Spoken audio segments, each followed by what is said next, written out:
So what the heck is an affair? What is it, and what types of affairs do people actually have? In the past, as I said, it was in your local community with people who you probably knew or knew of, and now it is very different. So let's just start with some stats, because I'm all about having factual information, ladies, and keeping you well informed rather than just feeding you garbage. So let's start with some factual information.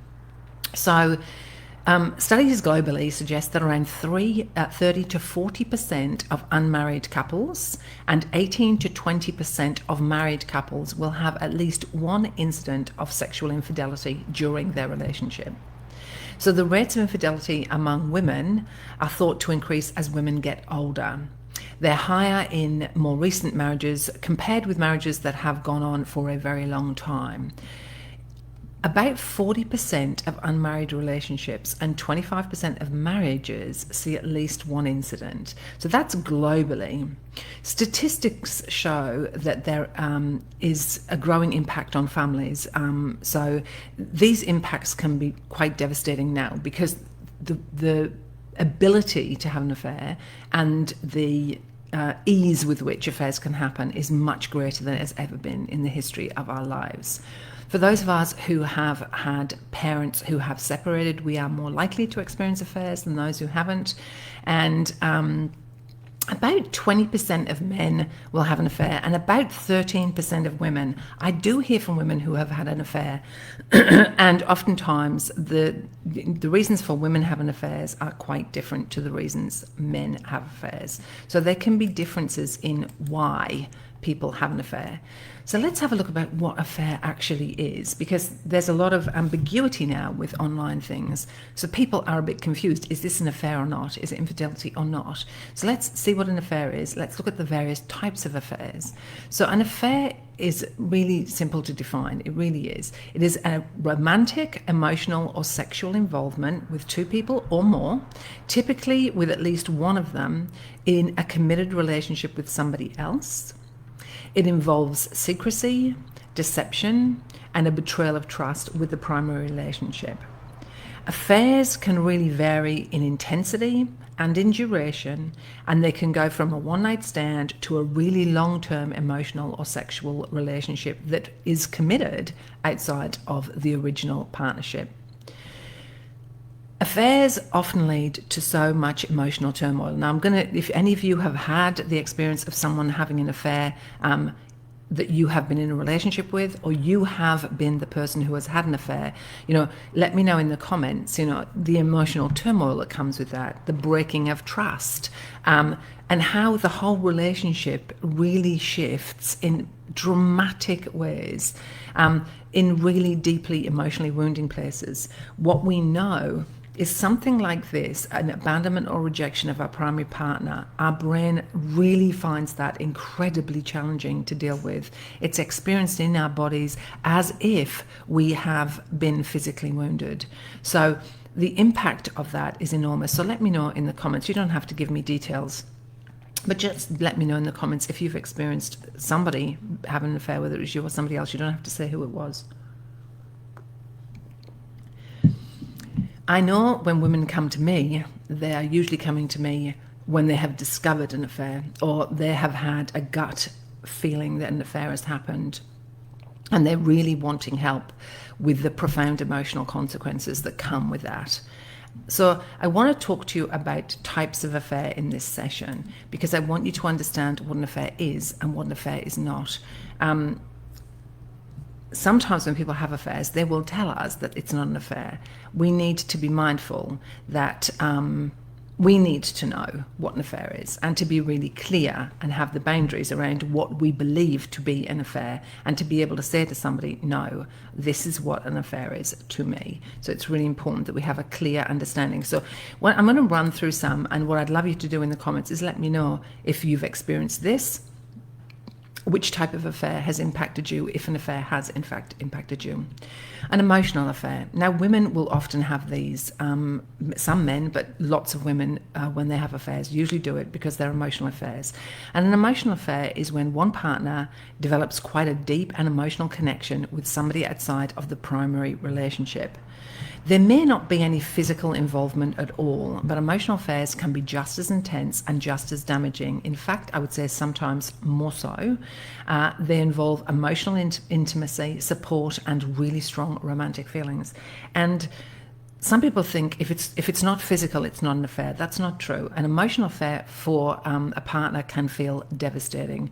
They won't talk to me.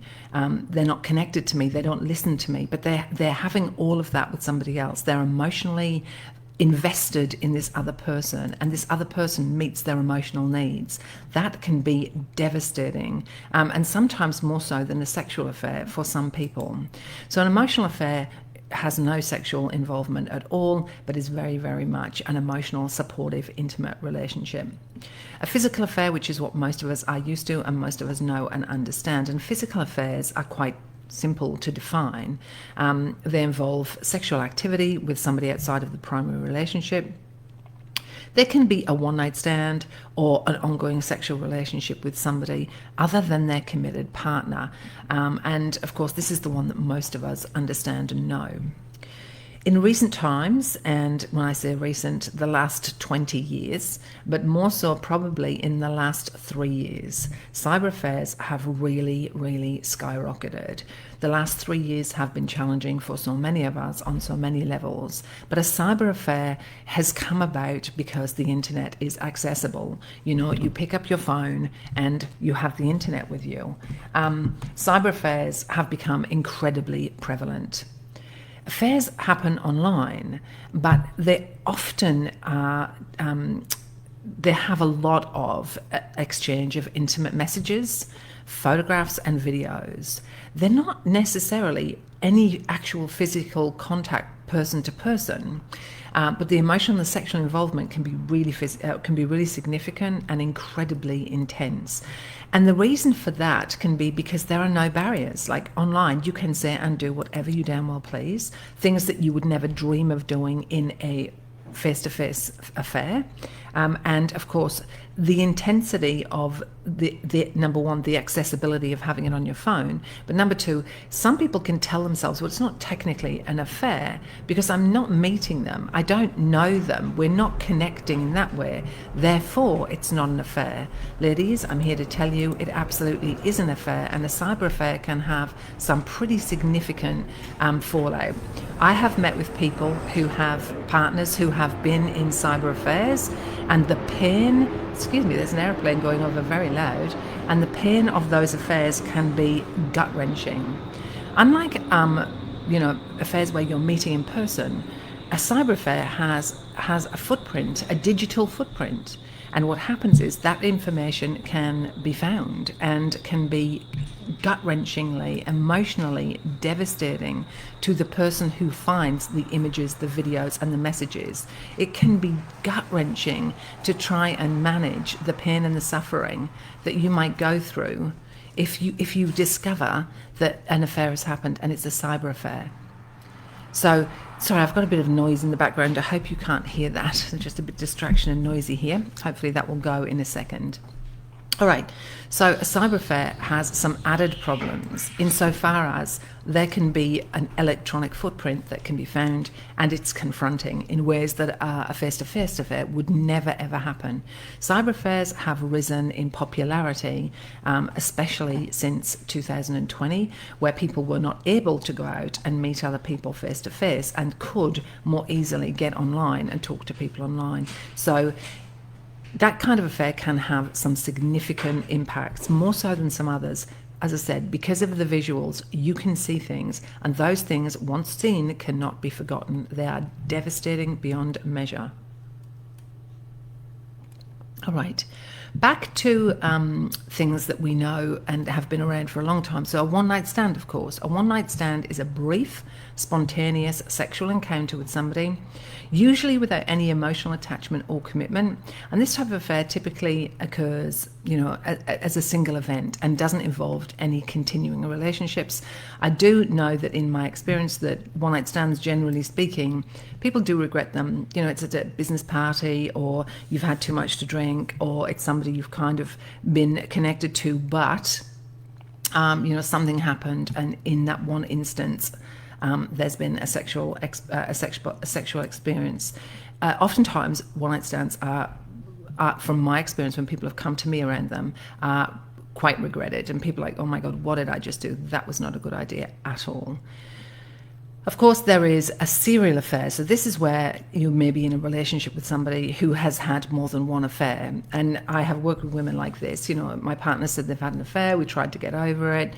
And then, a year or two later, they've had another affair. And we try and survive that. And then a year or two later, they've had another affair. Serial affairs are a pattern of engaging in multiple affairs over time, often with different partners, and different individuals are involved in the serial affairs.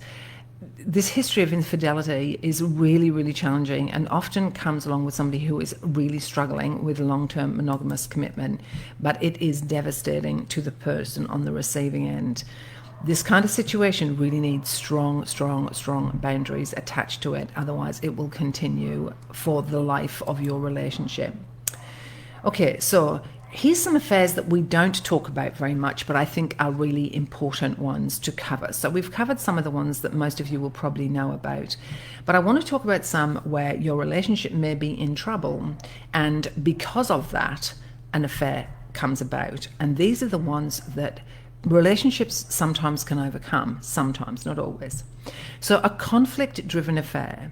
These affairs happen in response to unresolved conflict or dissatisfaction within the primary relationship, where individuals are actually seeking solace, they're trying to find some comfort, or they're seeking revenge by becoming involved with somebody else and using an affair as a way to cope with their unhappiness and their frustration.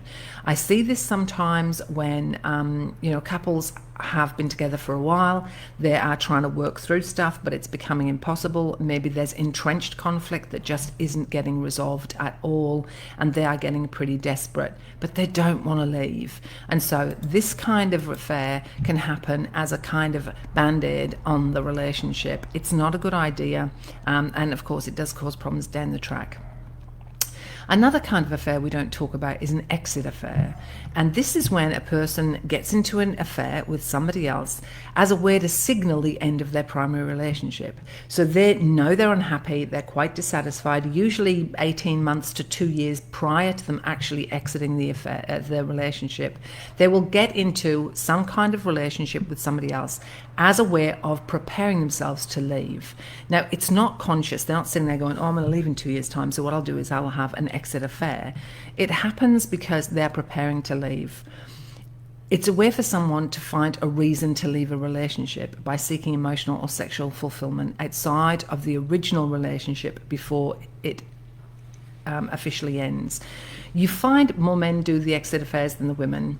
Oftentimes, men, especially older men, like, 40, 50, 60, 70 years old, men who've been in relationships for a long time who are not really certain about being alone, but may have issues and want to kind of move on because the grass is greener elsewhere. P.S. You do still have to mow the grass no matter where it is. But oftentimes, will want to have somebody in the wings before they move out of their primary relationship. This can be very painful if you're on the receiving end of it, because if you are trying to work on your relationship and you believe that you're both committed to that, but your partner is preparing to leave and hasn't really expressed that and has moved on already, it can be very devastating. Women will often say to me, I cannot believe how quickly they've moved on, or they're already living with somebody else. That's probably because they knew this person prior to the relationship ending. Okay, transactional affairs involve engaging in a relationship, often a sexual one or a material one or financial one. These relationships are often motivated by personal benefit rather than emotional or romantic connections. Think, your average 60-year-old guy with a 20-year-old girl. They're transactional. There is a connection where one person is getting their needs met, and the other person also gets their needs met. One person's need may be a sexual one, while the other person's is more of a material one. So a transactional affair usually has that and not always, but oftentimes where one person is gaining maybe influence or money or status or something, and the other person is also gaining maybe a financial thing or a sexual thing or something like that. So it is more transactional than it is romantic. And finally, the revenge affair. These are really interesting affairs, really. Revenge affairs often happen when one partner discovers that their spouse has been unfaithful, and they decide they're going to retaliate by having an affair of their own. This is an attempt to really hurt the partner in the same way that they've been hurt. So it's an attempt to really take care of yourself. Unfortunately, when we do this, oftentimes it is not fulfilling, it doesn't feel good, it's against our values, and it doesn't help oftentimes to feel better. It just makes you go, right, well, see how you feel. But generally speaking, when I've talked to women, they also say they don't feel great about it. So those kind of affairs can be extraordinarily challenging. So today, we've talked a little bit about what an affair is and the types of affairs. This is important to know because if somebody's having an affair around you, or you have experienced it, or you're having one, knowing what it is helpful, because when you can label it, you can kind of have a conversation about it.